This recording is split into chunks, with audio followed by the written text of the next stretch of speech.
नमस्कार दोस्तों, बात है 10 अप्रैल 1912 की।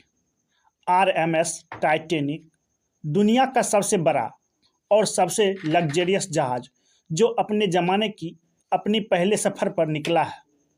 ये जहाज साउथहैम्पटन इंग्लैंड से न्यूयॉर्क जा रहा है और इसके अंदर हर तरह के लोग बैठे हैं, बड़े बड़े इंडस्ट्रियलिस्ट से लेकर एक्टर तक जो अमेरिका जा रहे हैं एक बेहतर ज़िंदगी की तलाश में। इस जहाज़ की कमांड संभालने हैं 62 साल के senior captain Edward Johan Smith. Passenger, public और मीडिया में बहुत एक्साइटमेंट है टाइटैनिक जहाज़ को लेकर। आखिर ना सिर्फ ये दुनिया की सबसे बड़ी शिप है, 269 मीटर लंबाई में और 50 मीटर हाइट से भी ज़्यादा ऊंची है। इसमें जो लग्जरी इस्तेमाल की गई है वह दिल दहला देने वाली है।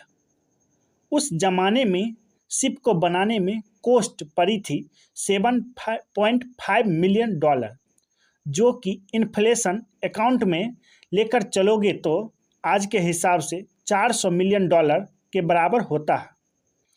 शिप के अंदर की फैसिलिटी और डेकोरेशन 5 स्टार होटल को भी पीछे छोड़ देती है। Stained glass mirror, ornate wood panelling, 2 grand stairs, एक गर्म स्विमिंग, टर्किश बाथ और इलेक्ट्रिक बाथ, एक जिम, एक फुटबॉल का मैदान और 4 रेस्टोरेंट, 2 बार्बर की दुकानें और एक लाइब्रेरी भी। और तो और जिस सुरक्षा उपकरण का इस्तेमाल किया गया था टाइटैनिक को बनाने में, इस जहाज़ को अनसिंकेबल माना जाता था। एक ऐसी शिप जो कभी डूब नहीं सकती है। व्हाइट स्टार लाइन उस कंपनी का नाम था जिसने इस कंपनी को बनाया था। इस कंपनी के वाइस प्रेसिडेंट इतने कॉन्फिडेंट थे कि इस शिप को लेकर उन्होंने पब्लिक के सामने आकर ओपनली कहा था ये जहाज़ अनसिंकेबल है।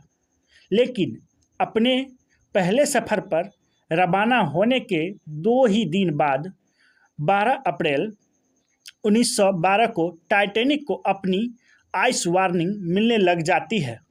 यानी जिस अटलांटिक ओशियन पर तैरकर ये टाइटैनिक अमेरिका की ओर बढ़ रहा है वहाँ पर आइस मौजूद है, बड़े बड़े बर्फ़ के पहाड़ मौजूद है जो खतरा है। इस जहाज़ के लिए ये वार्निंग कोई अनयूजुअल चीज़ नहीं है। समुद्र से गुजरने वाले अक्सर जहाज़ अपने आसपास वाले जहाज़ को रेडियो के सहायता से बताते रहते हैं कि समुद्र के इस एरिया में बहुत ज़्यादा बर्फ़ मौजूद है, ध्यान से आगे बढ़ना।